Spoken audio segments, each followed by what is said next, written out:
What's up, everybody? It's the Alex Leak and Friends NFL podcast back for another week. I'm your host, Alex Leak. We got Dustin back on the show. What's up, Dustin? What's up, bro? Thanks for having me. Yeah, good to have you on. This is the 2022 NFL free agency and trades recap. The draft right around the corner, end of this month. So, and a lot of the moves are pretty much done. So let's get to talking of these. So we're gonna start with the NFC or the AFC East and the Buffalo Bills. Their big move is bringing in linebacker Von Miller on a 6-year, $120 million deal. He recorded 9.5 sacks last year and 2 sacks in the Super Bowl win over the Bengals. Von Miller used to be a double-digit sack guy every year. In the last 2 years, he's kind of fallen off into single digits, but he's still a damn good linebacker and pass rusher, and he's going to help the Bills a lot, don't you think? Oh, yeah, absolutely. And I think, from watching the AFC Championship game and stuff, the Bills and Chiefs, that's what, was stopping the Bills was a good pass rusher. Yeah, you have to get after guys like Mahomes and, all the best guys in the AFC. For sure. Joe Burrow, etc.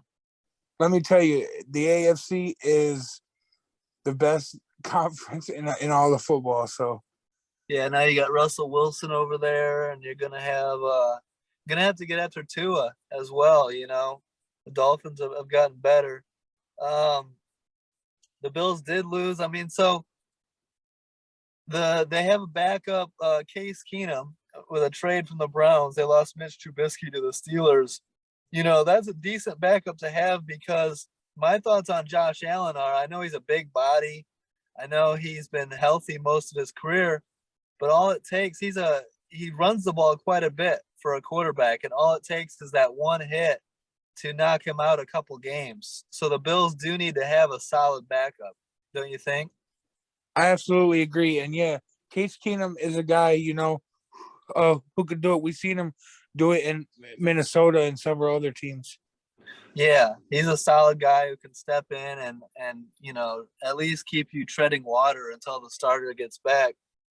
And then that's something, I mean, if I'm the Bills, to take some pressure off of Josh Allen, I'd be looking at drafting a running back. Get somebody in. I thought we were talking about them possibly getting Najee Harris last year, and he ended up going a little bit sooner than that. But the Bills could use a running back. We're also talking about Travis Etienne. Right now they got Duke Johnson, Devin Singletary, Zach Moss, but they could kind of use a little bit better, don't you think? Yeah, and I think that was another position that was holding them back from being successful and beating a team like the Chiefs because, they were one-dimensional with Josh Allen. Yeah, and so I love their 1-2 combo at wide receiver. Stephon Diggs, we know, is a baller. He's been a baller his whole career. But Gabriel Davis is really coming on of late and had a monster playoff game against the Chiefs with 4 touchdowns. But outside of those two, they lose Cole Beasley, they lose Emmanuel Sanders. They do bring in Jamison Crowder. But I would look to upgrade that wide receiver 3. I don't think Jamison Crowder is that guy anymore. I think he's more of a 4.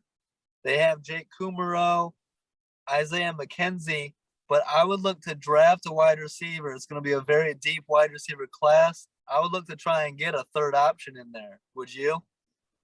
I mean, I like what they have at receiver, but they also have a couple nice tight ends because didn't they just sign a decent name at tight end?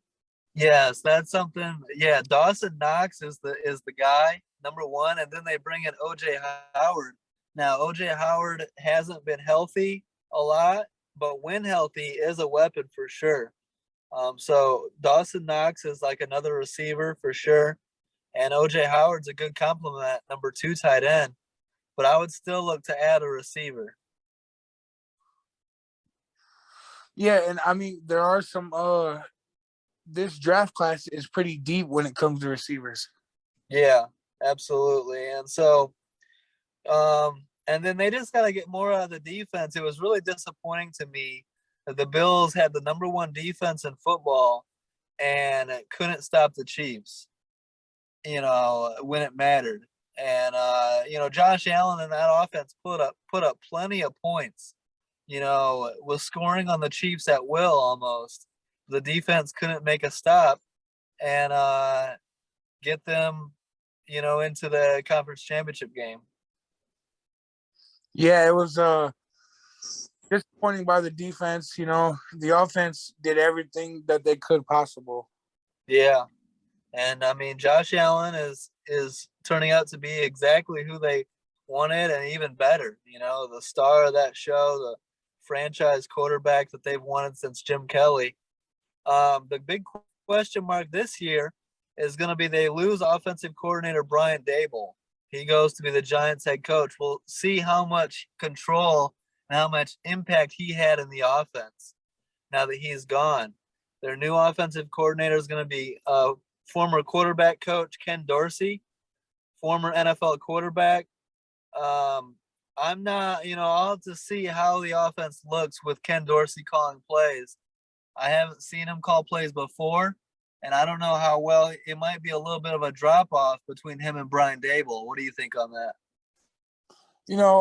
Kind of like you said, I don't know how he calls plays, but I like the fact that he's still McDermott's still there, and I think he's gonna help guide Ken Dorsey in making the right choices. Yeah, and Josh Allen's getting to the point where he's got freedom at the offensive line to read the defense and audible, and he'll have a lot of input in which plays he likes and which plays he doesn't like. So they should be in safe hands there, but that'll be just something to keep an eye on, losing Brian Dable. But the Bills should be the favorite to win the division, don't you think? Oh yeah, absolutely. I mean, I don't see a team in that division that could be able to dethrone them. Yeah, and then the big question with Buffalo is, can you get to the Super Bowl? They've gotten to the conference championship. Last year, they, were close to beating the Chiefs. They got to get back to the conference championship and try to get to the Super Bowl. It's almost like this year is a must. This is like Super Bowl or bust. Yeah, I mean, they need to, for sure, and they've got the talent to do it. The Dolphins, however, are getting better. They keep Tua. They fire Brian Flores, which surprised a lot of people. They bring in an offensive guy, a Kyle Shanahan guy, and head coach Mike McDaniel.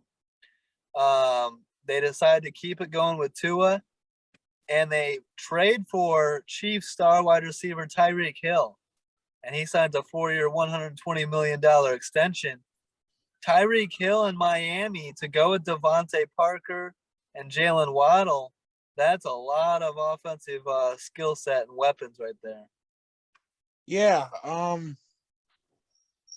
Man, the speed alone is crazy.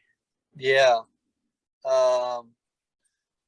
Not only that, I mean, I like Preston Williams, who's a depth guy. They bring in Cedric Wilson, and Trent Sherfield is another speed guy. So a lot of speed, a lot of playmaking on this offense. Actually, let me look this up. I believe Devontae Parker is gone. Yeah, he went to the New England Patriots. Was he traded? Yep. So he's been traded to the Patriots. So what do you make of that? I mean, so as much speed we were hyping this Dolphins offense, Devontae Parker leaving, what does that do? They're still a major threat with Tyreek, with Jalen Waddle and Cedric Wilson and Trent Sherfield. How much of a loss is Devontae Parker going to the Patriots? I mean, he's a pretty good receiver, but I think it's better for the Patriots than the Dolphins. I think the Dolphins are going to be fine because you're also forgetting about Mike Gesicki. Yep, Mike Gesicki, and then they add to the running back room with Chase Edmonds, Raheem Mostert, Those are solid, when healthy. I don't think those are game changers at running back. Chase Edmonds is okay. I don't see him being a star. And the big pressure for this team is on Tua, don't you think? Yeah, I was just about to say, like, this is more about Tua than it is the Miami Dolphins as a whole because, like, Tua finally has pieces around him.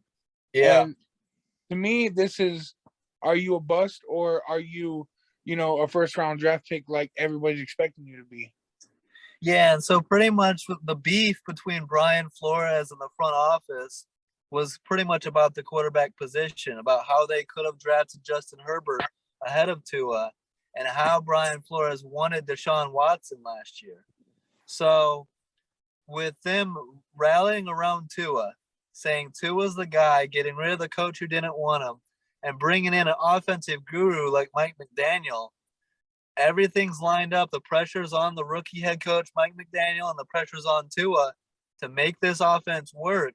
This defense here in Miami has been a solid defense the last couple of years. It's up to the offense now with Tyreek Hill to Jalen Waddle to take the next step, get into the top 15, top 10 offense, and be a threat and get this Dolphins team into the playoffs. Yeah, because they didn't lose much on defense. I don't believe it. That defense was pretty decent last year. Yeah, it is. The defense is still pretty well intact. They keep Xavier Howard. They extend him. And they bring in some Niners guys with Mike McDaniel, Raheem Mostert. They bring in a fullback, Alec Ingold, to play that Kyle Juszczyk role and bring some toughness to the running game. Trent Sherfield, who was on the Niners.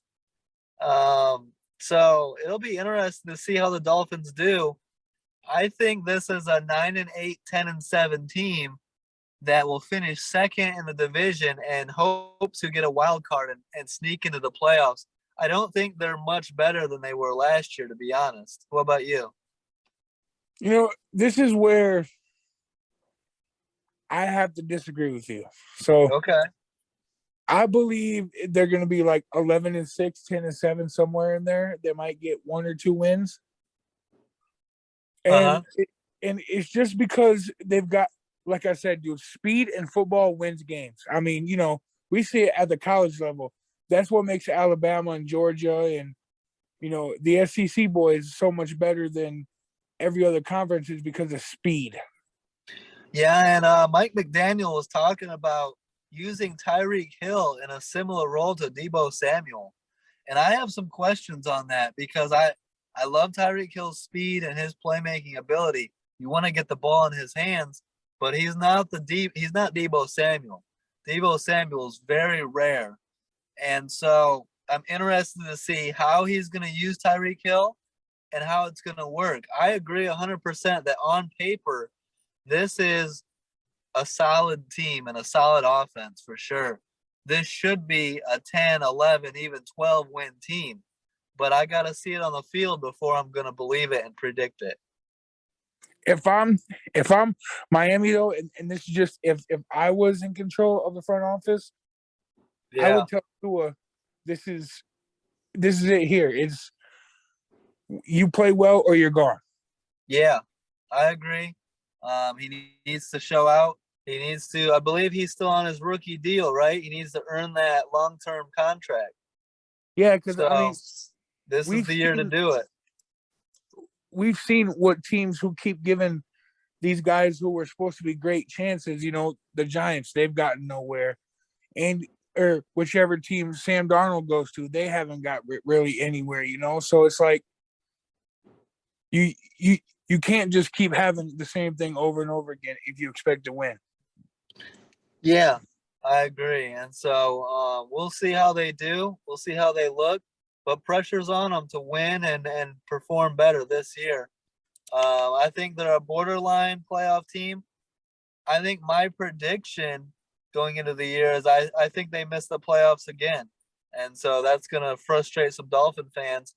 I don't think the Patriots are in much worse. As much as adding Tyreek Hill, adding some speed, all that, I think the Patriots are right on their heels. And let's go to the Patriots now. I mean, adding Devontae Parker gives them that number one option at wide receiver now, right? Yes, absolutely. I mean, that's the best receiver Mac Jones has had. Um, Jacoby Myers, is solid there. Kendrick Bourne, Nelson Aguilar, who they added. So you look at it now with Nelson Aguilar and Devontae Parker coming in. That is some help at the receiver position. To go with the tight end position, you got Hunter Henry and Jonnu Smith. Then you got Ramondre Stevenson, who I believe is an up and coming, potentially a future star at running back. Damian Harris provides a 1-2 combination. The big question is, and he had the best rookie year of all the quarterbacks, can Mac Jones continue to develop at the same rate and be the best rookie quarterback for the second year in a row? You know what I mean? Yeah, I personally do not see him taking a step back. I think he's either gonna be the same or be even better. Yeah. And so that'll be interesting to keep an eye on. The defense, we'll see. That should be better. They bring in a guy like Malcolm Butler, who's a former, Super Bowl hero, and then had some drama with Bill Belichick, but it's nice to see him back. Josh McDaniels leaves. He's the new Raiders head coach. So that opens up the offensive coordinator position and the offensive play caller. And there's talk right now about Bill Belichick calling the offensive plays, which would be pretty cool. Yeah, that'd be pretty cool and interesting because I don't think Bill's really called the play since Josh McDaniels has been there. So yeah, no, I mean, I don't think I wonder if he's ever called offensive plays, maybe back in the day, but he's always been a defensive coach.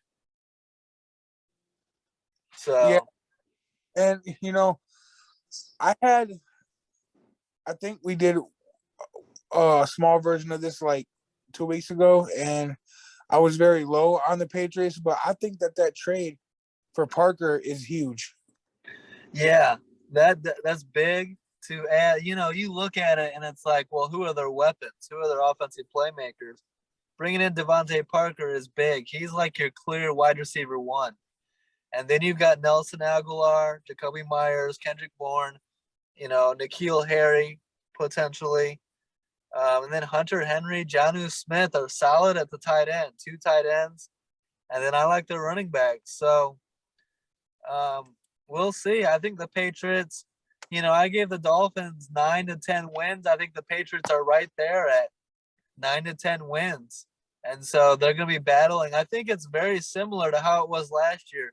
The Bills are going to win the division, and the Patriots and Dolphins are going to be right there fighting for the wild card. Yeah, Parker's a huge addition, but I just don't think that there's too much between the Bills and the Dolphins for them to, come out and make the playoffs. That's just my stance on it. Well, that's fine, but we could have said that last year. And you remember how the Bills were close or the Patriots were close to beating the Bills for the division. Remember that? I mean, they didn't get the job done. They got blown out in the playoff game. But I just feel like the Patriots are tough to beat. It doesn't matter who they put out there. They find a way to compete, and they're just tough to beat. They're very well coached. They're a very complete team. They're going to give the Dolphins and the Bills issues.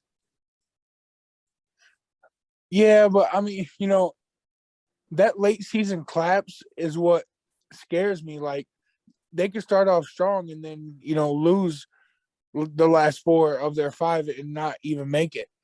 Yeah, it'll be interesting. So the Patriots are, I agree. It's the Patriots are going to have to prove it.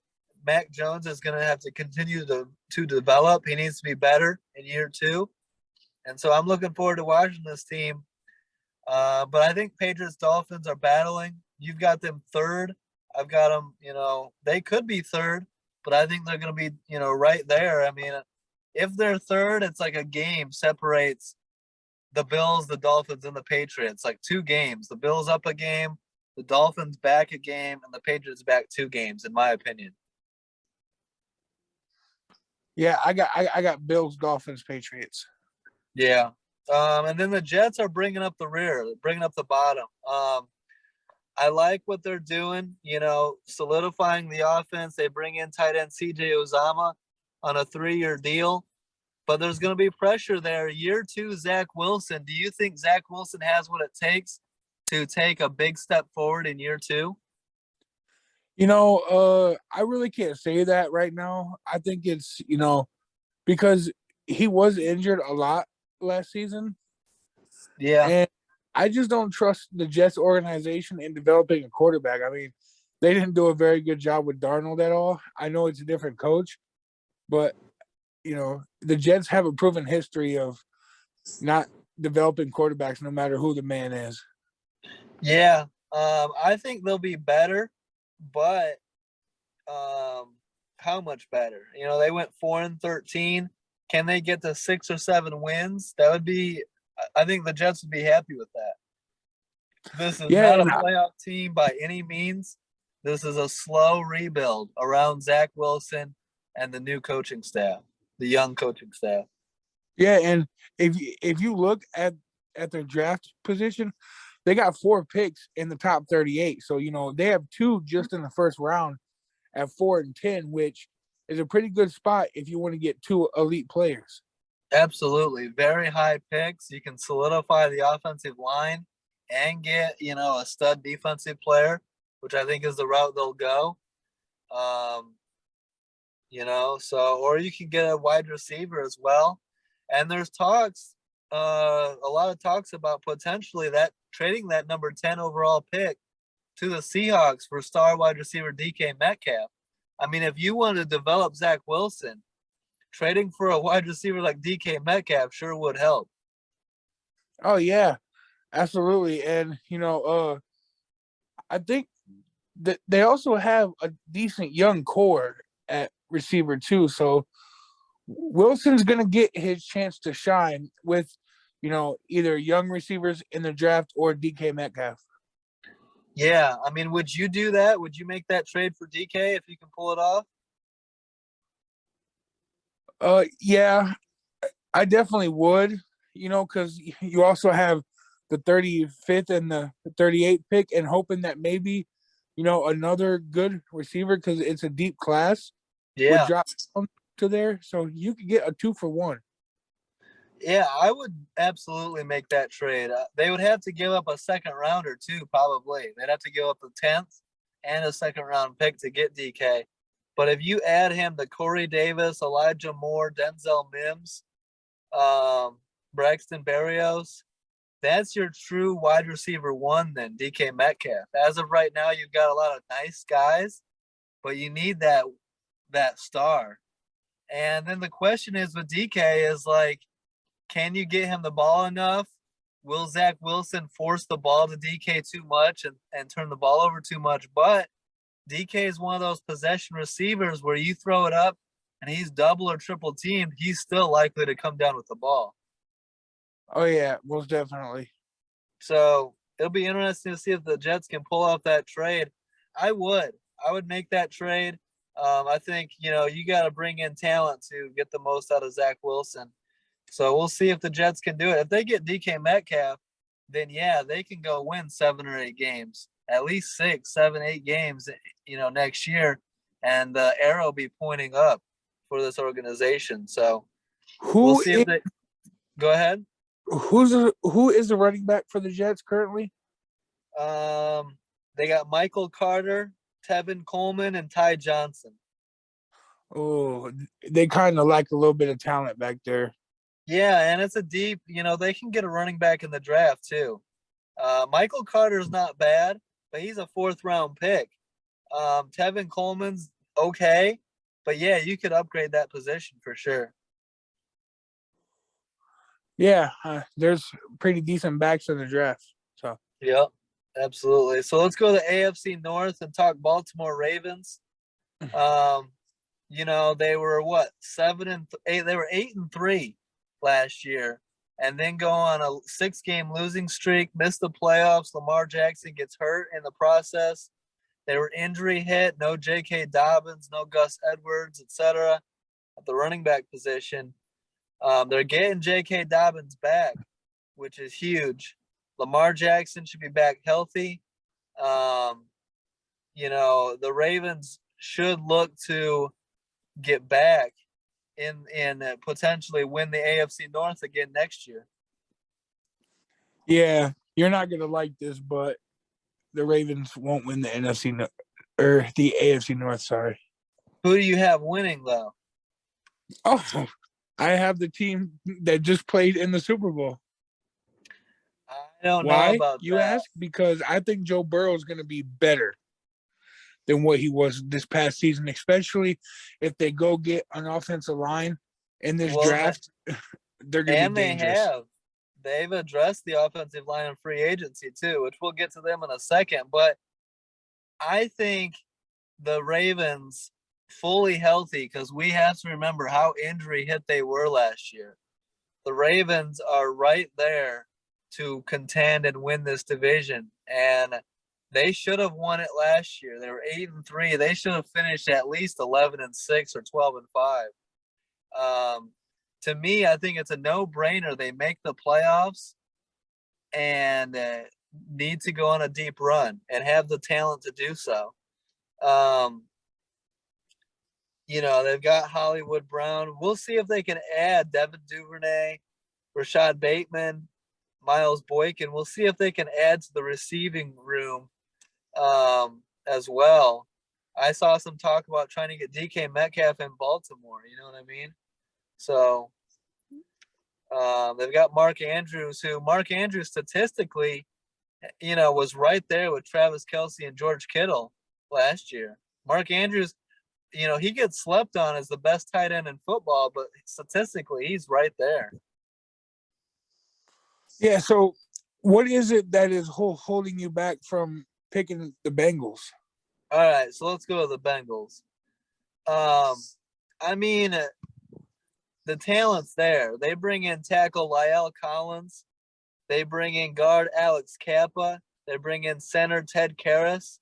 So they already addressed the offensive line in free agency. That's going to be much better. They can also address it in the draft if they want. The reason it's the Bengals, man. The Bengals haven't repeated as division champs in franchise history. It's never been done. You look at the Carson Palmer days. You look at the Andy Dalton days. They've never done it. So I'm one of those guys that you have to prove it to me that you can do it before I'm going to pick it. And they just went. No one predicted the Bengals to go to the Super Bowl. We didn't even predict the Bengals to go to the playoffs last year. So for them to go to the playoffs, go on a deep run, go to the Super Bowl, there's going to be a lot of eyes on them this year. A lot of teams getting up to play this Bengals team. The Ravens are going to be ready to play this team. The AFC in general is going to get up for every game against this Bengals team. So I just think that, it's going to be tough. It's a young quarterback. It's young weapons. And they got to prove that they can do it back-to-back years. Am I crazy? Would you call me crazy if I said this hot take? So I think in just 2 years that Joe Burrow is better than Lamar Jackson. Well, we'll see. He absolutely was amazing in year one. He showed Patrick Mahomes type clutch and skill in the playoff championship run, in the playoff run to get to the Super Bowl. And now he's going to have more protection. So can he take another step forward? And, the way he played last year and a better offensive line, Joe Burrow should be in the MVP running in year 3 in 2022. I think you would agree with that.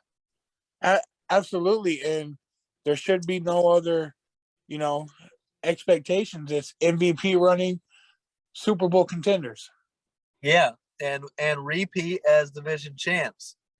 I just think, I mean, the talent's there. I'm not going to say it's not. They've addressed the offensive line, which was the biggest weakness.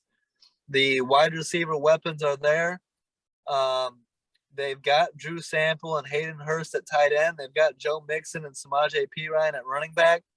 It's all there, but they have to prove it. And with higher expectations, comes more pressure. And when the pressure's on, how does this team respond? And so I'll be interested to watch. I think it's much closer. I think the Ravens are right there, battling for the division. We'll see how good the Steelers and Browns are, and how long Deshaun Watson. I mean, you got to remember the Browns have Deshaun Watson. So how long will he be suspended, if at all? And how will they be? I mean, if Deshaun Watson starts all 17 games, damn, the Browns might be pretty good too. Oh, yeah, absolutely. I mean, if he starts all 17 games, I might reconsider what we just talked about. So that's what's cool. That's what is so exciting about going into the season is there's a lot of unknowns and a lot of, potential for some crazy, the football season is going to be awesome. We're already hyped for it. The Bengals, no reason for them not to be contenders again. And so Bengals fans have to be excited about that. But I expect the Ravens to be back and contending with a healthy team and a healthy Lamar Jackson. I mean, Lamar's an MVP. We're talking about Joe Burrow becoming an MVP candidate. Lamar's already won an MVP. So if he can get back to MVP play, why can't the Ravens be right there? You know what I mean? Yeah. All right. So hear me out, Alex. See, my issue is, and I talked about this before, is the Ravens need to take the pressure off of Lamar Jackson. And if you're having him, try to be out there like Michael Vick all the time, it's not going to work. This is a whole different type of game. Yeah. And so if I were the Ravens, I would look to add at the receiver. I would want a number one wide receiver. I would want more help there. And hear me out. Getting a healthy J.K. Dobbins back, I believe J.K. Dobbins is a star. I think we would have seen a monster year out of J.K. Dobbins last year if he didn't get hurt. And so I think coming back, if he's 100% off of that injury, look for J.K. Dobbins to play a major role in this offense and take a lot of pressure off of Lamar. Oh, yeah, absolutely. And, I mean, this past season also proved that I'm a little worried about the decision-making of Harbaugh. Yes. That does worry you just a little bit? It does, but it's not like John Harbaugh has a long history of this. I've been a John Harbaugh fan for years. Last year was the first year he really pissed me off with some of his decision making. And I think with how injury hit they were on both sides of the ball, he was a lot more aggressive and a lot more, fuck it, what do I have to lose type thinking. You know what I mean? I mean, one of those decisions was with Tyler Huntley. Like, how are we in this position to win the game with Tyler Huntley anyways, Because Tyler Huntley's good. Yeah, but he's a backup quarterback for a reason. He might get his opportunity as a starter at some point, but he's not Lamar Jackson. I believe if Lamar Jackson's out there, you have a better chance of winning and you're smarter with your decision making. Yeah. And so the AFC North is going to be a lot of fun to watch. I mean, we're going back and forth on the Bengals and the Ravens. Now let's talk about the Browns. I mean, let me say this. The Browns, there's a lot of, how could the Browns make this trade? Deshaun Watson's a terrible person, even though multiple juries have not charged him. So I can't sit here and say that he's guilty or innocent. Because if the grand juries won't charge him, then who am I to charge him, and say he's guilty? Okay. I know the optics look bad, but I'm talking about the player, the talent, the quarterback on the field. That's who he is. That's what we're talking about. That's what this podcast is about, is football.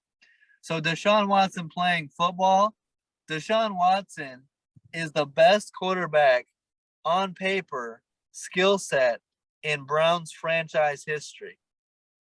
So if the Browns get Deshaun Watson fully healthy and for 17 games, I don't see why this team doesn't make the playoffs next year.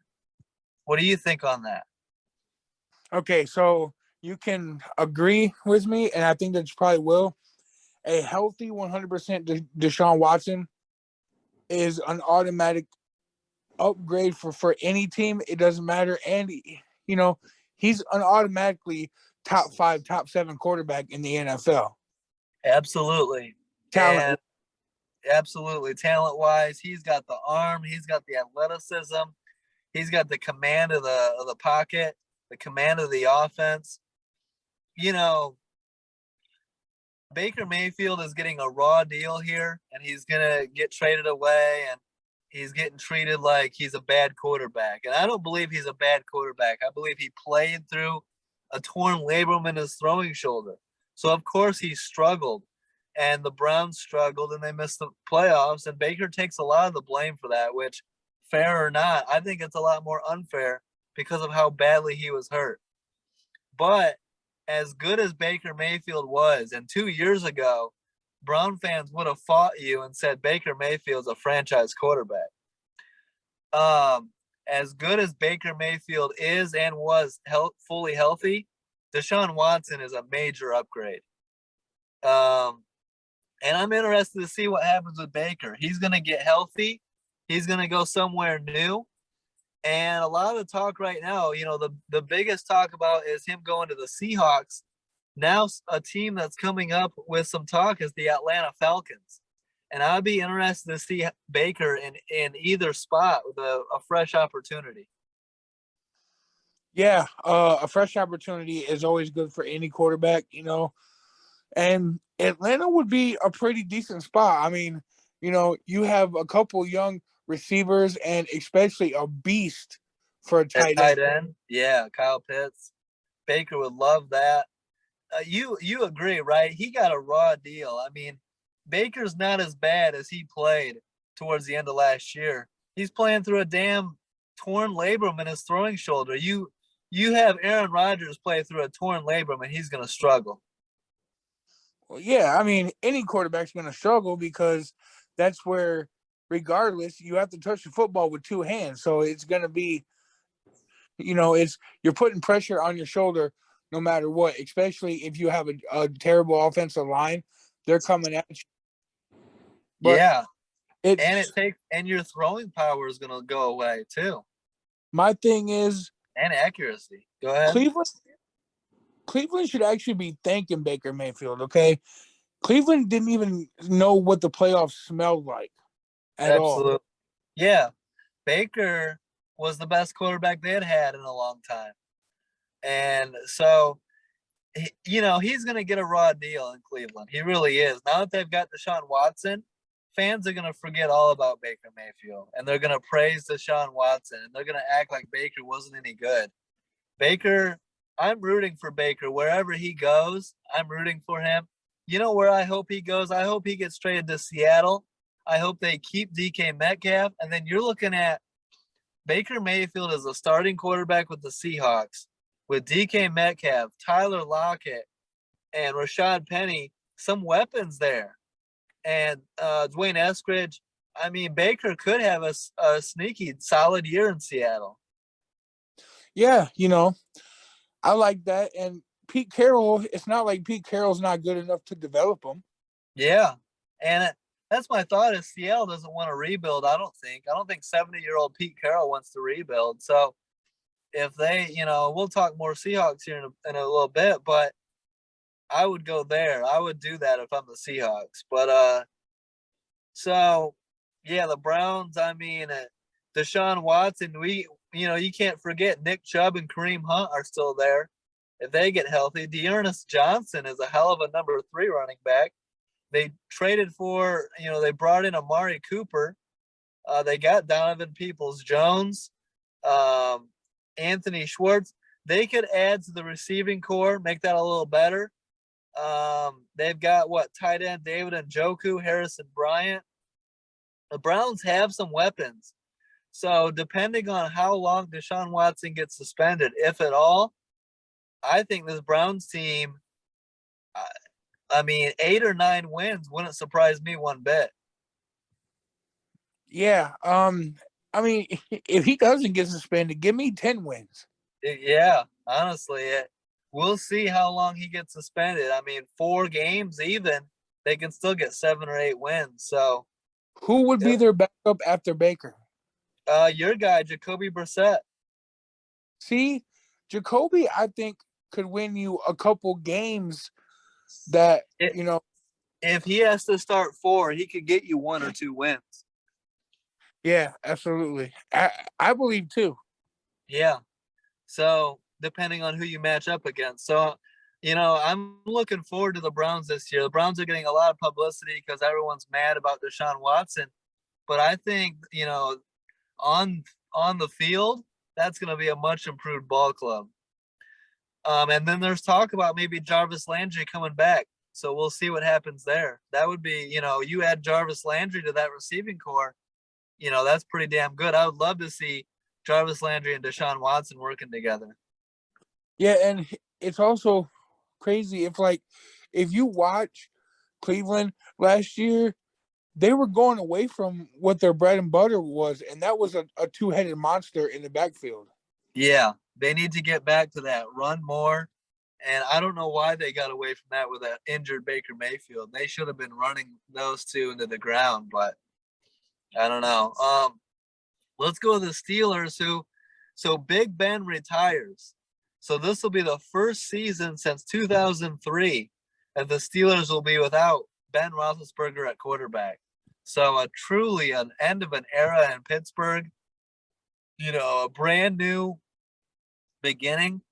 And it looks like Mitch Trubisky is likely going to be the starting quarterback week 1. He's going to have to compete with Mason Rudolph and Dwayne Haskins. But I think he's got, I don't really see any doubt in my mind that Trubisky wins that starting job. Do you? Yeah, I mean, if those are my other two choices, I'm choosing Mitchell Trubisky. And so I believe, you don't think the Steelers make the playoffs this year, right? No, I don't. I actually think that they finish towards the bottom of the AFC. Okay. And why do you say that? Because they have a nasty defense. They have TJ Watt. They've got defenders. They've got Najee Harris. Let me pull up the roster. Tell me why you think that. Well, because I look at the other divisions, AFC West, they're gonna at least have 3 good teams. AFC South is Indy and Tennessee, and I believe it or not, I believe Jacksonville is going to be better. Yeah, but they're not going to be contenders in the division. And then you have the AFC North, depending on Deshaun Watson, those 3 teams. And then what am I missing? AFC East. Yeah, and then you have 3 teams there that are, 2 of those teams are going to be fighting for, playoff spots. I just think that it's going to be harder for the Steelers to win this season. I get what you're saying. It is a loaded AFC. It's going to be hard for the Steelers to make the playoffs, and it's a very tough division with the Browns, the Bengals, and the Ravens. But I think the Steelers are right in the mix. Now, you might be right. They might go 8-9 and miss the playoffs. And, it's a tough division, 100%. And a tough conference. But I'll tell you why I like this team. Mitch Trubisky is 29-21 as a starter, and he's hungry. He's pissed off about the way he was treated in Chicago, the way Matt Nagy just turned on him and put all the blame for the Bears' offensive struggles on Mitch Trubisky. And there's proof that it wasn't just Trubisky, with Foles struggling and Dalton struggling and Justin Fields, rookie Fields, struggling. So a lot points to Matt Nagy being a big reason why the Bears' offense struggled. You look at Pittsburgh. I'm a big fan of Najee Harris. And Benny Snell's a solid running back too. So you got the running back room, solid. And I'm a big fan of Najee Harris. Then you look at receiver, Deontay Johnson, Chase Claypool. They need to draft a receiver as well. And I believe, get like a wide receiver 3, but wide receiver 4, an underrated acquisition, is Anthony Miller, who has kind of fallen off in recent years, but Anthony Miller and Mitch Trubisky had some solid chemistry going back to Chicago with the Bears. I could see them, making some plays together. Trubisky is not a major downgrade. Big Ben struggled last year. You remember how Big Ben played last year? He was not any good anymore. You know what I mean? Yeah, I agree. But do you think Mike Tomlin is gonna be, understand that he's gonna have to play to the strength of Mitchell? Yes, I do. I think Najee Harris becomes the workhorse of that offense. I think we see a monster year from Najee Harris. In a league where the running back doesn't get a lot of publicity and people shit on running backs, I think Najee Harris has a monster year. And if the Steelers are smart, they run the Browns type offense with Nick Chubb, Kareem Hunt, with Najee Harris and Benny Snell. And then play action rollout with Trubisky, protect Trubisky, and use him just enough. I think they look at it and say, look, Big Ben, we asked Big Ben to throw the ball a lot. We can't do that with Trubisky. So I think they run the ball a lot and play defense. And I think it's old school football from the Steelers. And I think they surprise people with how many games they're in and how many wins they pull out. I mean, how many wins are you thinking for this team? I was gonna say about 7. Okay, I mean that's not terrible. 7 or 8. I say 8 or 9.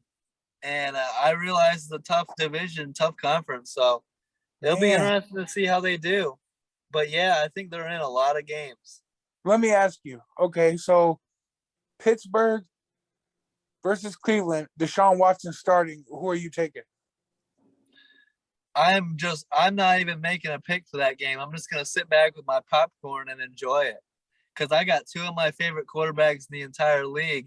Mitch Trubisky versus Deshaun Watson. I got some of my favorite running backs in the entire league. Nick Chubb against Najee Harris. Man, I just got a smile on my face for that game. Okay, so Lamar Jackson, Mitch Trubisky, or I love it.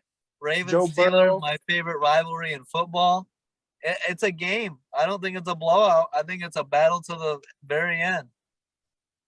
I think whoever the Steelers play, I think they're in the game. I don't think they're getting blown out by many, especially if they play run first and defense first. Which is why that's the recipe in Chicago. I would have never gotten rid of Jordan Howard. I would have had Jordan Howard and Tariq Cohen as my running back tandem with Trubisky. I would have played defense with Khalil Mack and those boys, Nakeem Hicks and Roquan Smith and Eddie Jackson. I would have kept Kyle Fuller.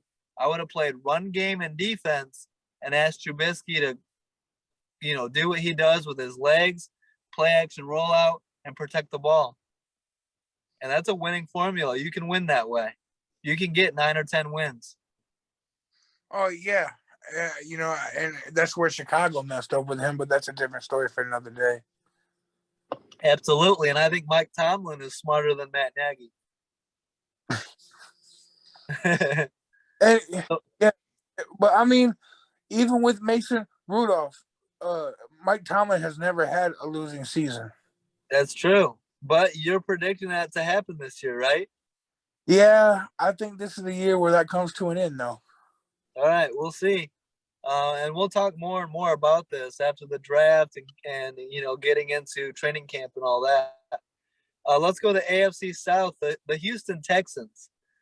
So what are your thoughts on the Texans? Davis Mills, year 2. Lovie Smith takes over as the head coach. I like Pep Hamilton as offensive coordinator. Big Lovie Smith fan. They add Marlon Mack at running back. So that's decent. I like that. Rex Burkhead, I mean, it's okay.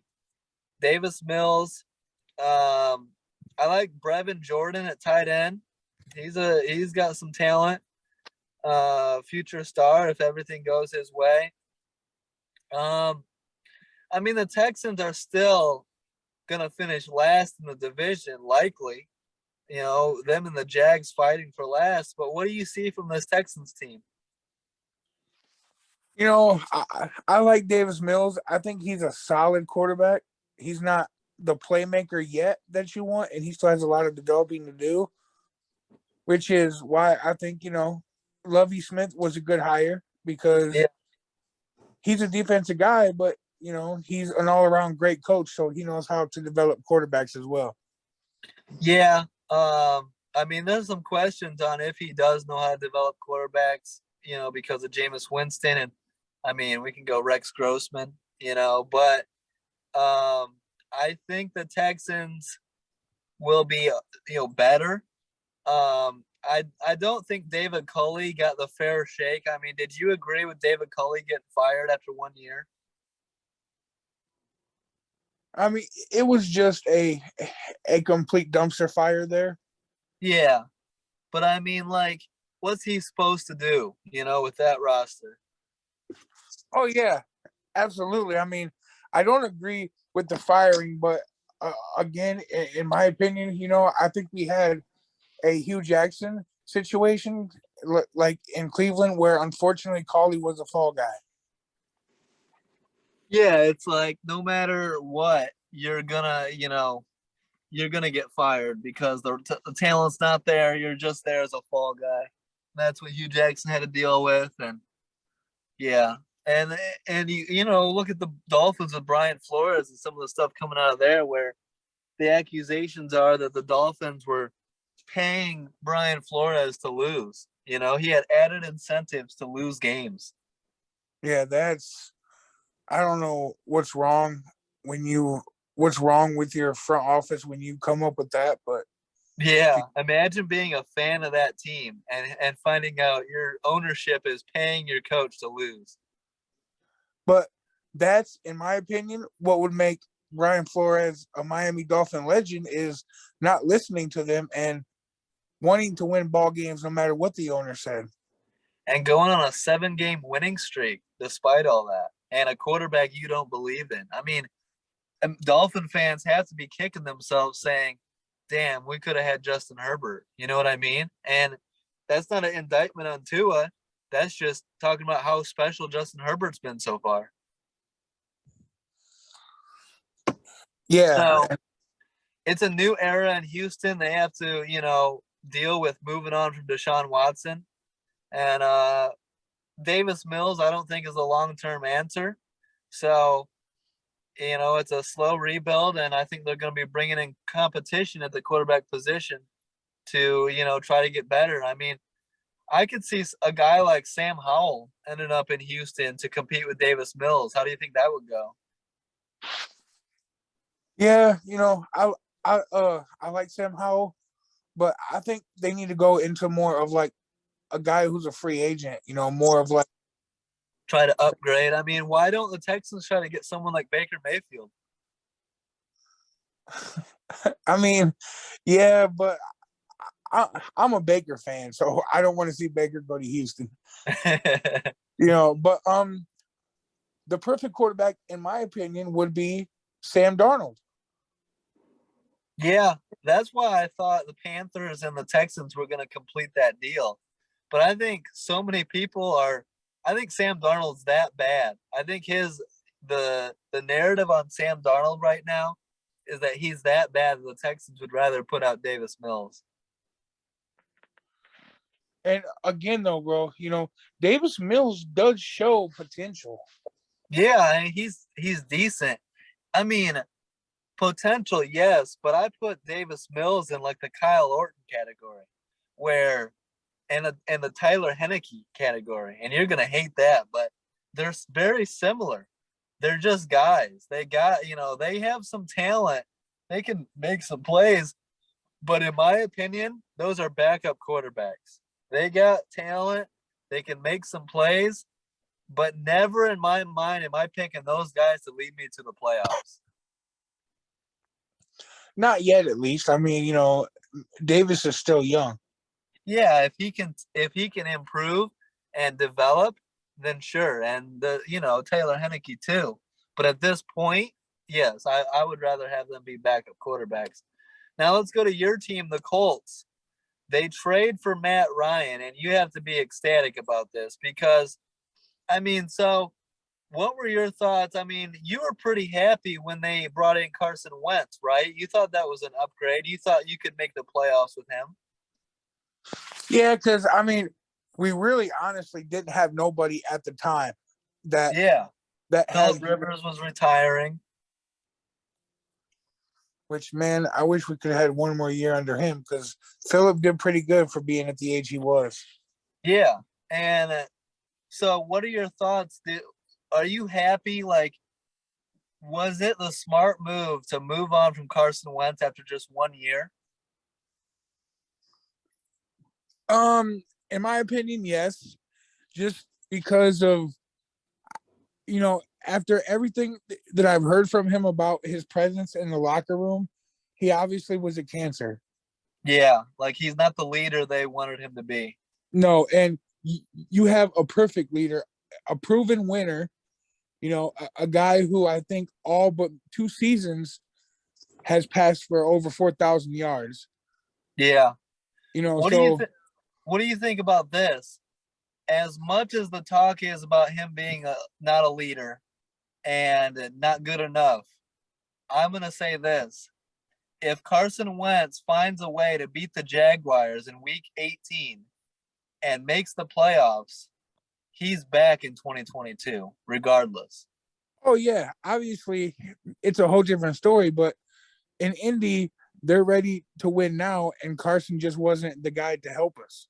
Yeah, it's like if you can't make the playoffs with this team in 2021, then you're proving to us right then and there you're not good enough. And if you can't beat the Jags with the playoffs on the line, how are you going to beat a playoff team?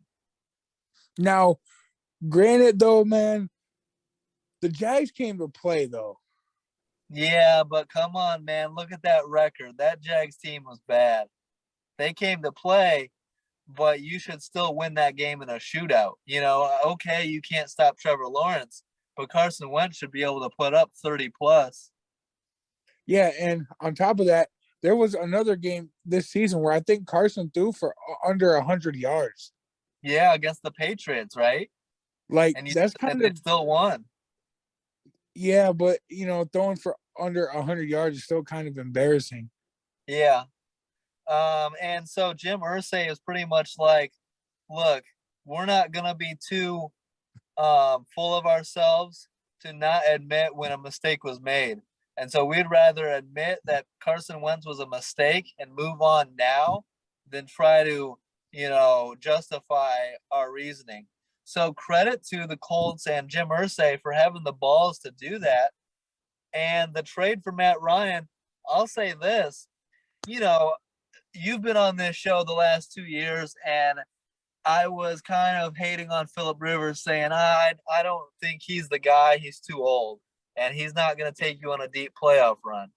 And then when Carson Wentz came in, I was like, I don't think he's an upgrade. I don't think he's the guy.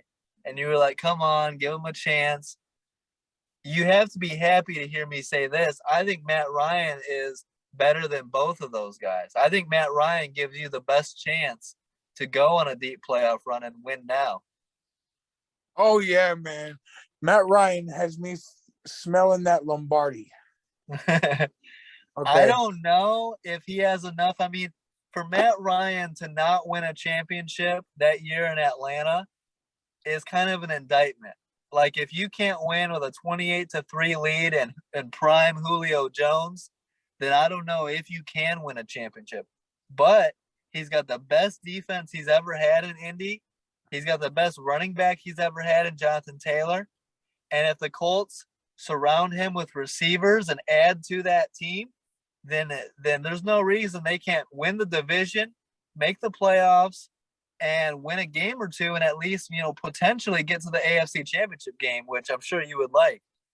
Oh yeah, absolutely. And look, man, everybody. Okay, he did have a collapse, but he also played, God. So, he's us in football. You know what I'm saying? It's nice to hear you say that after all the Aaron Rodgers praise. It's nice to hear you call Tom Brady God. Well, see, after that almost comeback against the Rams, man, I had no choice. Like Yeah, that's just freaking incredible, and my eyes will never see something like that again in yeah. years. I What believe. But what if it anyway, happens again this year? man, I if mean, Tom Brady wins the again goat's this back. year, there's Yeah, there's never going to be another quarterback in decades that's going to reach that man's career. But anyways, as I was saying, is you have to hold that against him, obviously, because he's a quarterback. But to me, that was on Kyle Shanahan, man. You have to run the ball in that game, and you win the game. yeah. And Kyle Shanahan gets blamed. Matt Ryan gets blamed. I think that at the end of the day, because I remember watching that game and saying, if anyone can come back here down 28-3, it's Tom Brady. That's why nobody turned the game off. And in the clutch, in the fourth quarter, and the final everything of that game, Tom Brady did everything he had to do to win the game. I mean, you had to get, I believe, multiple 2-point conversions. You had to convert fourth downs. You had to have the perfect throw, the perfect play at the perfect time. And Tom Brady did all of those. So I think it's much less blame on Shanahan and blame on Matt Ryan, and more so, man, Tom Brady's just the GOAT. Yeah, and I think Tom Brady would have done that to any other quarterback that year. Yeah, Did yeah. was Matt Ryan MVP that year too? I mean, he's been MVP before, whether it was that year or not. I mean, so Matt Ryan gives the Colts that opportunity. You run first with Jonathan Taylor. You play defense. They also bring in defensive end Yannick Ngakoue in a trade with the Raiders. Are you sad to see Rock Yassin go? But I mean, Ngakoue is a solid addition to that D line. Yeah, Yassine was never really healthy enough in my eyes, anyways, to play enough games to be a big factor. Yeah, But Yannick Ngakoue, like I said, we have the pass rusher that we finally need, in my opinion. yeah, he's a monster, and so I look forward to seeing how this Colts team looks. They need to address, I think T.Y. Hilton should come back, and you got to want like veteran Julio Jones. It'd be nice to see him reunited with Matt Ryan in Indy. Well, yeah, see, and that's what's pissing me off about this is I feel like Ballard and Irsay are being lazy right now. Like we're either first or second right now in cap space, and we haven't signed a soul. Well, it's early. I would say be patient. There is a lot of big name receivers and weapons available still. A lot of people are freaking out that moves haven't been made yet, but more moves are going to be made after the draft. Everyone's waiting to see how the draft is going to go, who they can get, and then a lot of these veterans are going to be signed. Tyrann Mathieu hasn't been signed yet. T.Y. Hilton, Julio Jones, and a bunch more names. So it hasn't been done yet, but I believe now that they've got Matt Ryan, the Colts, Ballard, and Irsay will fill out this roster and go all in and be like, it's championship or bust this year and going forward. Because they know they've got a year or two of Matt Ryan in his, with limited what he's got left in the tank. I don't know. According to Matt Ryan, he said he has a good 3 or 4 years in him. Maybe, but I'm being a little more realistic. I think the player's always going to tell you that. I think he's got 1 or 2. And like at championship level, I don't know if he has championship level, but at his best, I think 3 years from now he's going to be reaching that old status, and I don't know if old, Matt Ryan's going to have it in him. Yeah, I mean, I think if Brady can do it, Matt Ryan can do it. Actually, no, I'm just playing. Brady's a whole different. And Brady. so this is my take, and tell me if you agree. The Bears hired your defensive coordinator, Matt Eberflus. You guys replaced him with Gus Bradley. I think Gus Bradley is an upgrade. What do you think? Oh, most definitely, man. I love Gus Bradley being the defensive coordinator because Eberflus last year, you don't know how many times in games I was calling him out for not being aggressive, man. He never blitzed and he kept running the same zone defense. It was like, dude, come on, man. Yeah, and I can't wait uh, for a Bears team that's been super non-aggressive in free agency and traded away our best defensive player in Khalil Mack. And I mean, Roquan Smith is great, but Khalil Mack, when healthy, is a game changer. And Matt Eberflus is our head coach. Man, I am not excited. But anyways, um, let's go to the Jags. Trevor Lawrence looking to take, I think Trevor Lawrence takes a big step in year 2. I think we see a big year out of Trevor Lawrence. Do you agree? Yeah, oh yeah. Um, you know, I think that he was underwhelming as a rookie. He showed flashes, but struggled as all rookies do. But I think year 2 Trevor Lawrence, he takes a big step forward. I think the Jags play better. And head coach Doug Peterson, who can blame Trevor Lawrence for struggling with Urban Meyer as his head coach? And the stories we heard from Urban Meyer in that locker room, Doug Peterson's going to bring a lot of stability there. Oh yeah. I think that's the best offseason hire, in my opinion. I'm not a Doug Peterson fan overall, but comparing him to Urban Meyer, that's a big upgrade. I mean, Doug Peterson is a Super Bowl champion, though. Yeah, he is. And they're going to be better in Jacksonville. And I could see them winning 6 or 7 games. I don't see them making the playoffs. But who knows? Maybe Trevor Lawrence takes, he doesn't have the weapons that Joe Burrow had. But I could see Trevor Lawrence being damn good the way Joe Burrow was in year 2, Yeah, he's going to take steps forward. And, I mean, but I think this is going to be a longer development for Trevor Lawrence than what Joe Burrow was. Oh, well, and mostly because they don't have the roster that the Bengals do. They don't have the weapons that the Bengals did. I mean, Jamar Chase, T. Higgins, Tyler Boyd, CJ Uzama, Joe Mixon. So the Jags is a longer rebuild. I see 5 or 6 wins. And yes, it's a rebuild, but they're taking steps in the right direction. And I'm looking forward to seeing how Trevor Lawrence looks in year 2. So, I mean, yeah, we don't even have to talk about how bad Urban Meyer was.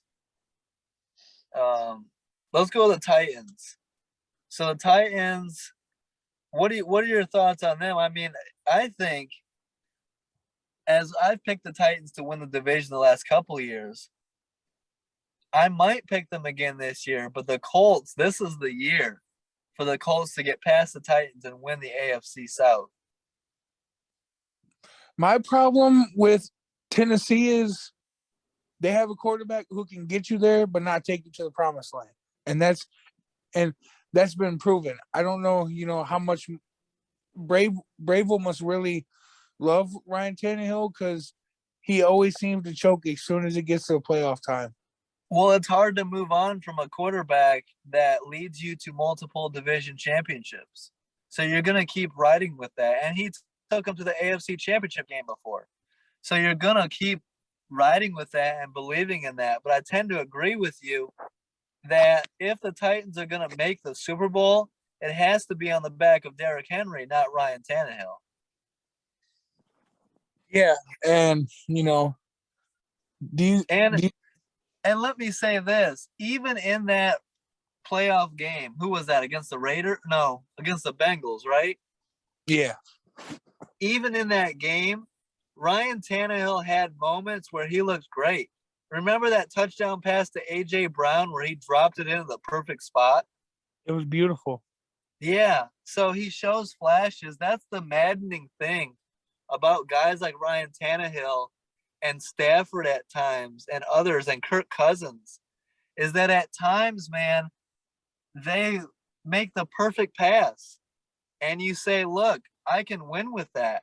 And then at times they make a terrible turnover, and you're like, and then that's when the haters come out and say, you can't win with that. And Baker Mayfield falls into that category. Derek Carr, a lot of quarterbacks fall into that category. Do you agree? Oh yeah, and it's pretty unfortunate, but So we'll see. The Titans trade for Robert Woods. They bring in tight end Austin Hooper. No more Julio Jones, but I think the Titans are going to be right there battling with the Colts for the division again. And I think it's going to come down. I mean, they're going to be neck and neck. One game's going to separate these two. The head-to-head is going to matter. And look out for a sleeper, an under-the-radar receiver that I think takes a big step forward in 2022, Nick Westbrook-Akina. He started stepping up in 2021. Look for him to have an even bigger 2022. I think he could be a future star, bro. A household name at some point. He played well, and yeah, he is going to continue to get better. But, like I said, I just don't trust Ryan Tannehill. Yeah, I mean, the goal is to get better defensively so that you can your defense can carry you when Tannehill makes mistakes. But if you remember the Ravens, when they won the Super Bowl with Ray Lewis and Ed Reed, Joe Flacco was the quarterback, and Flacco went on one of those special 11 touchdowns, 0 interceptions runs in the playoffs in the Super Bowl, and won the championship and won Super Bowl MVP. And that's what you need. You need a good, an average to good quarterback to go on a hot run and carry you through the playoffs into a championship. Yeah, absolutely. Plus, everybody can hate on Joe Flacco, but Joe Flacco was great that whole season. That whole season, but especially that playoff run. I mean, he had to outduel Peyton Manning, Broncos Peyton Manning, just to get there. If you remember that. Yeah, Brady too, right? I don't know if he faced Brady that year, but he might have. I mean, it was a special run. And they surrounded him with talent, and everything clicked at the right time. So let's go to the AFC West. The Broncos add Russell Wilson. Now you go from Drew Lock and Teddy Bridgewater to Russell Wilson. How much of an upgrade is this, in your opinion? And do you believe Russell Wilson can take the Broncos to the Super Bowl? You asked how big of an upgrade. This is Massive. this is probably the biggest upgrade of the offseason so far. Yeah. For any team next to Cleveland. But I do believe not this year, but give him a couple years, and I think Denver's going to be competing for a Super Bowl. Yeah, I think you're in a tough division, a very tough division with Patrick Mahomes and Justin Herbert and Derek Carr even. And it took Peyton Manning a couple years, in Denver to get to the Super Bowl and win a championship. I agree. It's a huge upgrade. I think the Broncos are instantly better, instantly contenders in the division. And we'll see. On paper, there's no reason this team can't win 11 to 12 games and be competing with the Chiefs or the Chargers or whoever for the division. Yeah, 100%. I'm looking forward to seeing Russell Wilson in Denver with those weapons. Yeah, we were talking about the AFC North being fun to watch. Man, this AFC West is going to be must-watch football. Yeah. I mean, Russell Wilson versus Patrick Mahomes twice a year. The Raiders, the Chargers. I mean, you look at Jerry Jeudy and Cortland Sutton catching passes from Russell Wilson. That's going to be a lot of fun to watch. Yeah, absolutely. Do you think Javonte Williams takes a big step forward in year 2 Is he a future star, or do they not run the ball enough for him to have a major impact? I mean, I love Javonte Williams. I did when he was at North Carolina. Yeah. I think it's going to be 50-50. You know, I mean, with Russell Wilson, you have a guy with a big arm, but you also can't put all kinds of pressure on him. If you have the chance to, keep Russell Wilson throwing 25, 30 passes a game and have a great run game in your back pocket, do it. Yeah, and play defense on top of that. Yeah. Um, and we'll see how head coach Nathaniel Hackett, rookie head coach, former Packers offensive coordinator, um, under Matt LaFleur. I don't know. I'm not sold on Nathaniel Hackett just because I need to see it first. I don't just crown a offensive, guy, based on, oh, he's going to be the next Matt LaFleur. So I need to see it. But Russell Wilson, I believe, is going to have more control in Denver than he ever had in Seattle. For whatever reason, Pete Carroll wouldn't let Russell Wilson have the control he wanted of the offense, and that's why that led to the divorce in Seattle. And so I think Denver is going to see that and give Russell Wilson all the power of the offense. And I think you're going to see Russell Wilson at his best. And I'm looking forward to seeing how, I think he has some great years in Denver. Yeah, and see, as much as I love that bad man over in Green Bay, Russell Wilson allows you to have a whole different entire playbook because Yeah. of his scrambling ability and the run pass option. I don't think you could have did that so much in Green Bay with Aaron Rodgers. Oh yeah, Russell is a major threat.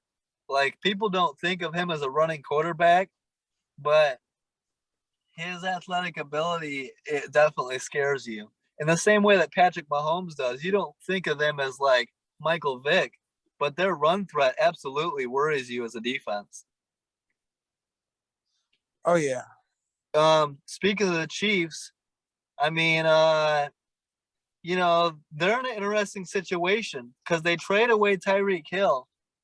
They bring in Juju Smith-Schuster, Marquez Valdez-Scantling, so they're going to be looking a little different this year.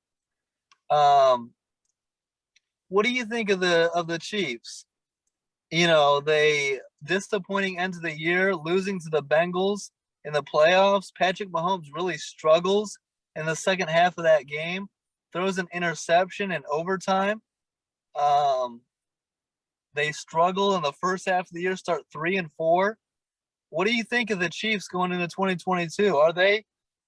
I mean, I'm sure on paper they're contenders. They should be contenders, but in a very tough division, is there a chance they struggle again? My take on it is this is the first time in 3 or 4 years where it's not a guaranteed for the Chiefs to come out of the AFC. Yeah, I agree with that. Actually, I want to say that. Like, I think this is the year that the Chiefs don't win the AFC West. Because let me tell you, I think this is the first time, there's 4 great quarterbacks in that division. And I just feel like the Chiefs losing Tyreek Hill was huge because that was 80% of their offensive production when throwing the football. Absolutely. You look at their weapons now. I mean, of course, Travis Kelce. Travis Kelce now looks like wide receiver 1. I know he's a tight end, but he's your number 1 option. With no Tyreek Hill, look at this receiving core. Marquez Valdez-Scantling, McCole Hardman, and Juju Smith-Schuster. That doesn't scream elite to me. That screams average. Does it to you? I mean, Juju Smith-Schuster could be better than average, and I think he is, in my opinion, if he stay off TikTok. But Like, he's good, and maybe Patrick Mahomes makes him better, but he's not great. He's not Tyreek Hill. He's not A.J. Brown. He's not DK Metcalf. Oh no, and the Chiefs also lost a couple key defensive players also. Yeah, absolutely. Let me pull that up. I mean, they lose. I mean, Tyrann Mathieu. They lose Melvin Ingram, Charvarius Ward. Jaron Reed, some Anthony Hitchens, some names for sure. Well, Ingram, in my opinion, was a turnaround of that whole defense, so he was important. Yes. And does their defense revert? And Tyrann Mathieu is a massive loss. Are you kidding me?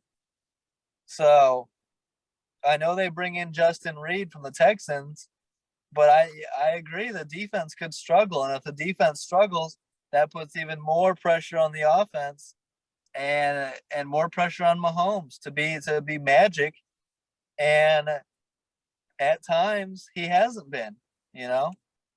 Hear me out, Alex. Okay, so this season is either when Mahomes solidifies himself as the best quarterback in the NFL, because if he can win without having his superstars, then he's great, obviously.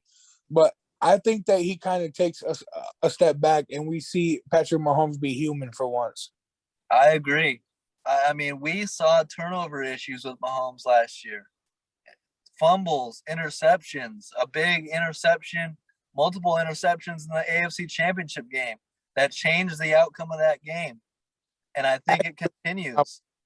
And every star quarterback needs elite weapons. And you just took away a major one. You're putting pressure on Juju to be the number one guy. You're expecting McCole Hardman to take a step forward. Valdez Scantling is just a guy. He's wide receiver 3. He's okay. You're looking for Cornell Powell to, who I like, 5th round pick, but he's got upside. But I look at 2 receivers on this roster, Josh Gordon and Corey Coleman, who haven't been anything for a long time. And I wonder what the hell are the Chiefs doing there? Okay, so your opinion, over under 45 passing touchdowns for Patrick? Under. Okay. And I think 9 to 10 wins for this Chiefs team. Really? Yes. Wow. I think they come back down to earth. And defensively, I think they're going to be an issue. And offensively, I don't think they have the firepower to overcome it. It's not just losing Tyreek Hill. It's the chemistry that Tyreek Hill and Mahomes had. That split second that allows the pass rush to get to Mahomes, or Mahomes second guesses a throw and throws an interception. I was starting to doubt this Chiefs team midseason last year. On paper right now, I'm doubting this team more than ever. And we have been talking about it this whole time. The AFC West is a lot better. And the AFC West was damn good last year, but they have gotten a lot better. Let's talk about the Raiders. I mean, it's not only that the Raiders add Devontae Adams. Okay, Devontae Adams, we know he's the best receiver in football. We've seen what he was doing in Green Bay. And some people are going to say, well, he's not with Aaron Rodgers anymore. Can he still put up the same production? Dustin, let me say this. I don't know if this is a hot take or not. I think Devontae Adams has a bigger year. I think he has a career year. I would have to almost agree with you, because what people don't know is that there's already chemistry between Derek Carr and Devontae Adams from their days at Fresno State. Absolutely. These are not 2 guys just getting put together. These guys not only had chemistry, had great chemistry. We're setting conference records there at Fresno State that I don't know if have been broken since. I remember these guys, watching them on TV. This duo was amazing. And it's not just Devontae Adams.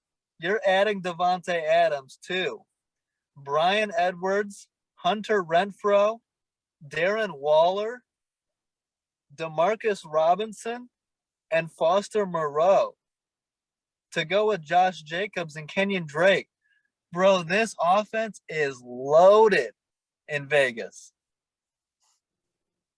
I agree, and they have to win though, man, because again, Derek Carr is in the same situation as I believe, like Tua and other quarterbacks, to where this is your, Approve it. Yeah. you did decent last season with going to the playoffs, at least getting Vegas in, but you have to go farther this year. And no one really talks about it, but how impressive was that win by the Raiders against the Chargers week 18 just to make the playoffs? Yeah, it was very impressive. I mean, Derek Carr went toe to toe with Justin Herbert, and they didn't get the win. But let me remind you of that touchdown that shouldn't have counted in the Raiders Bengals game, and how close that game was to the Raiders beating the eventual AFC champion Cincinnati Bengals in the wild card. Think about how different it would have been. Yeah. So I am a believer in this Raiders team. I'm picking the Raiders to go to the playoffs. I don't care. I don't know if they win the division, but I'm picking them to go to the playoffs. Yeah.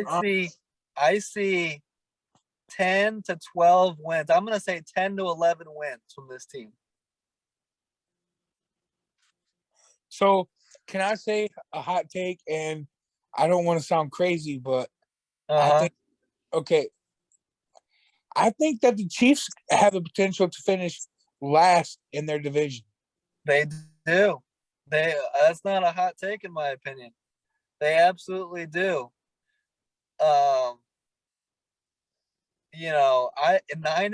The crazy thing is 9 to 10 wins could be last in this division. Yeah, because I think we see Herbert have an MVP year. I don't know about that. I think here's a hot take. I don't know if it's a hot take or not. I think Derek Carr has a better year than Justin Herbert. Oh, I am buying what the Raiders are doing here. Demarcus Robinson is like wide receiver 4. He's like the 5th option, and I think he is a weapon. Hunter Renfrow, bro. Hunter Renfrow is damn near hard to defend. You've seen Hunter Renfrow out there, right? Oh yeah, he was pissing me off in the Indianapolis game. And Brian Edwards was, despite the drop option, issues, you take a little responsibility off of him, drop him to wide receiver 2. Man, Derek Carr and Devontae Adams might break records this year.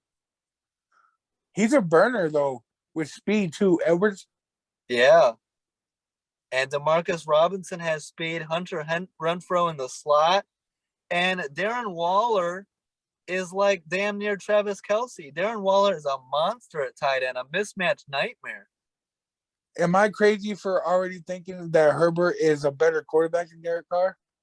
He might be, but Herbert doesn't have the weapons that this Raiders team has. That's why I'm so high on him. And the fact that you're bringing in chemistry for Derek Carr and Devontae Adams might elevate Derek Carr to that. I mean, Derek Carr might have an MVP type year.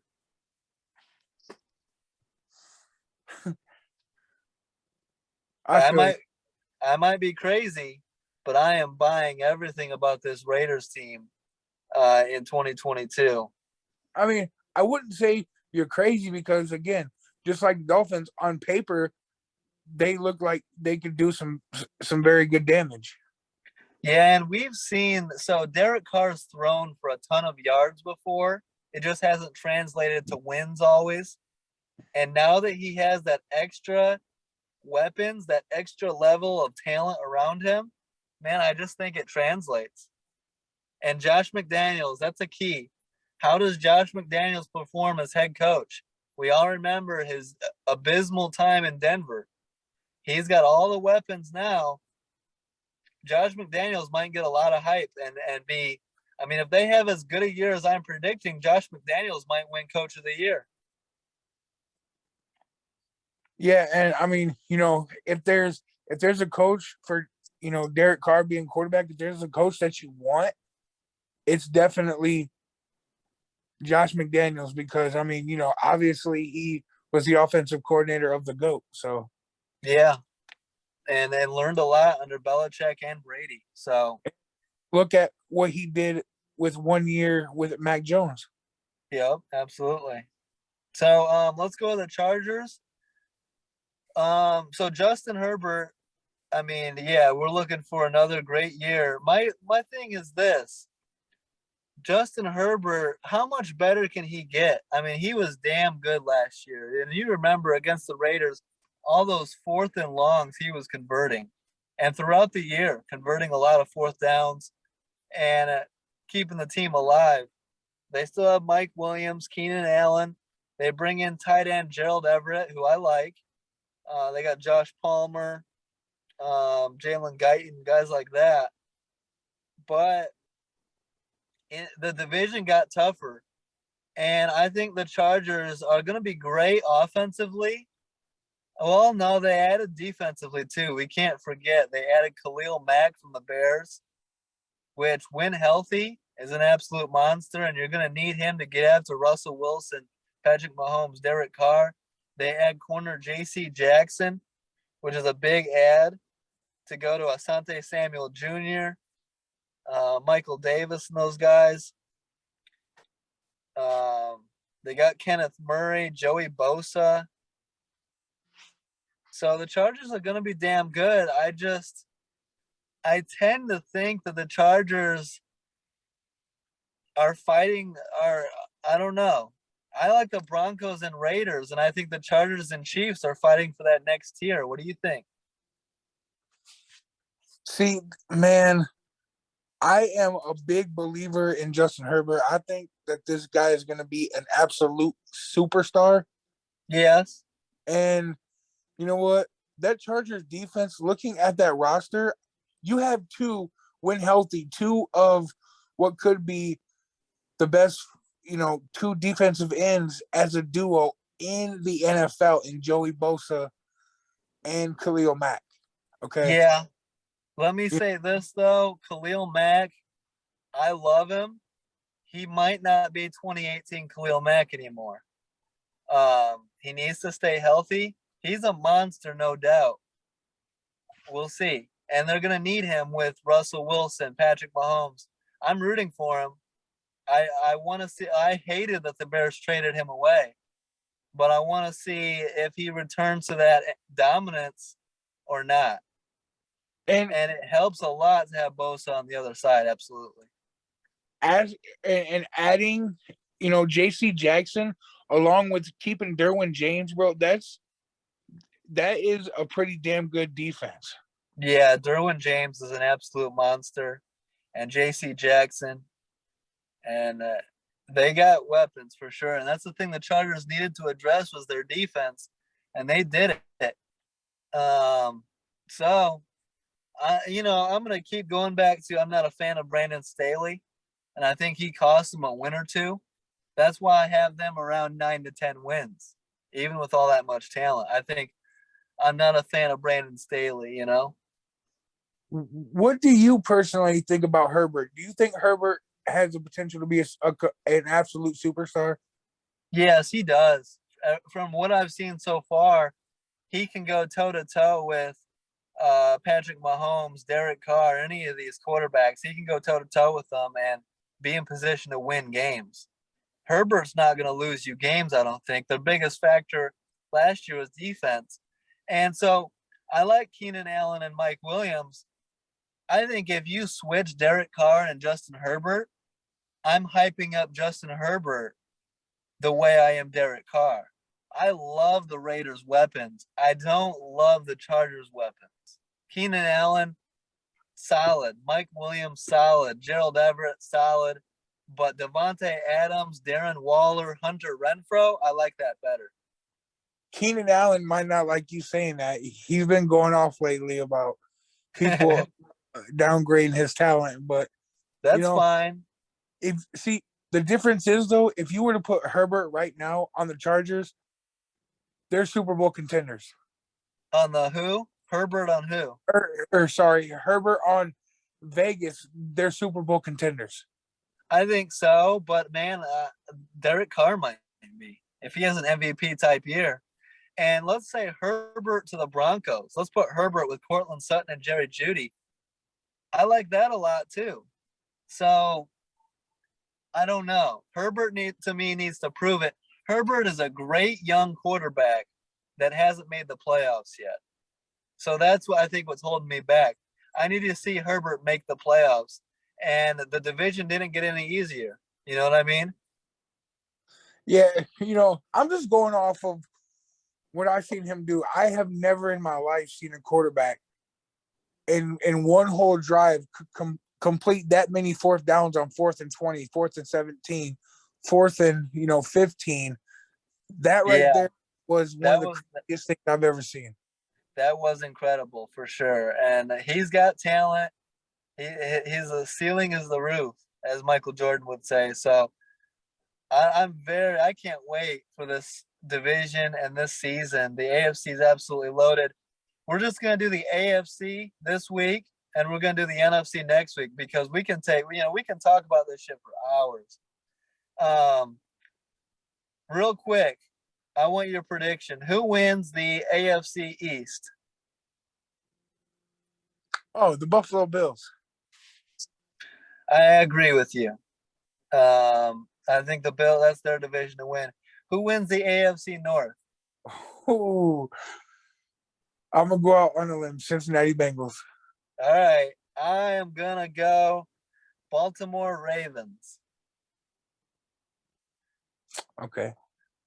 So that's gonna be interesting. We can't wait to see how the Bengals respond to the pressure.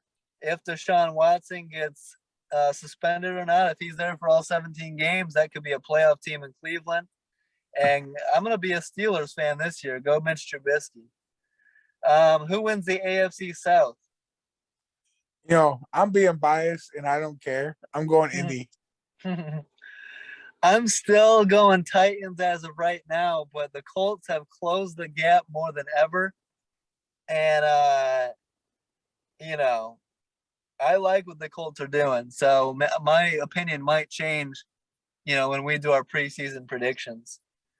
I'm a big fan of Derrick Henry, AJ Brown. That's what gives me the Titans a slight edge. And I'd like to see what the Colts do at the receiver position, how they put more help around Matt Ryan. And then who wins the AFC West? Oh man, why do you got to do this one to me, And man? our opinions might change down the road, but as of right now, how through free agency, how they're looking. Man, this is so wide open right now. The one that I trust the most, and I'm gonna go with quarterback wise. I gotta go with Denver. All right, I like it. Denver is right there for me. I am just buying. Man, this is really tough. You're right. Um, I'm buying the hype. I'm going Vegas Raiders. Oh man, I could be dead wrong, but of all the years, I have doubted Derek Carr myself. Um, I'm guilty of that. I believe this is the year, man. Derek Carr might win MVP of the league. Derek Derek Carr, Devontae Adams is special. I believe they might outperform Aaron Rodgers, Devontae Adams, and Darren Waller and Hunter Renfro and those guys. My God, I love this Raiders team on paper. yeah, it's this division is so hard, but I just got a lot of respect for Russell Wilson. He's that game changer to where he could go to any team, and I believe they're instant contenders. Yeah, I can't wait to see Broncos Chiefs twice next year, and Broncos Raiders and Broncos Chargers. But I tend to think, like you said earlier in the podcast, that it might take Russell Wilson a year or two to get established there in Denver, and then they take their run. I'd like to see them add to Cortland Sutton and Jerry Jeudy. Maybe it happens this year. Maybe they draft another guy, but I want three weapons. What I see in Vegas Devontae Adams and Darren Waller. Who's better than that? That's Travis Kelce, Tyreek Hill. And now Tyreek's gone. Devontae Adams, Darren Waller is mind-blowing. And I love Hunter Renfrow out of the slot. Yeah, this man, I want to watch. I can't wait, bro. And then Josh Jacobs. I'm always a fan of Josh Jacobs, going back since Bama. Oh yeah, he's a hard-nosed runner, man. He really is. So we're gonna stop here. That's our AFC free agency recap, and we're gonna do the NFC next week, and then we're gonna start doing our draft coverage. We need to get on that, get at least 2 mock drafts out, before the draft. So I hope you stay tuned. We're gonna keep these NFL episodes coming out this month. We're gonna do a couple of rewatches as well. Keep our wrestling content coming out. We're growing. Our podcast is gaining subscribers and expanding into wrestling and college basketball, and football starting to heat up. NBA playoffs right around the corner. We're gonna have some big names. Ricky G coming back on the show. Hoops and Brews potentially. Dime Dropper Pod. So stay tuned. Hit that subscribe. We got a lot of great content coming up. So appreciate you guys. Thanks, Dustin. Good shit as always. Yeah, thanks. Everybody just show us some support. Appreciate it. And have a great week, guys. Peace out.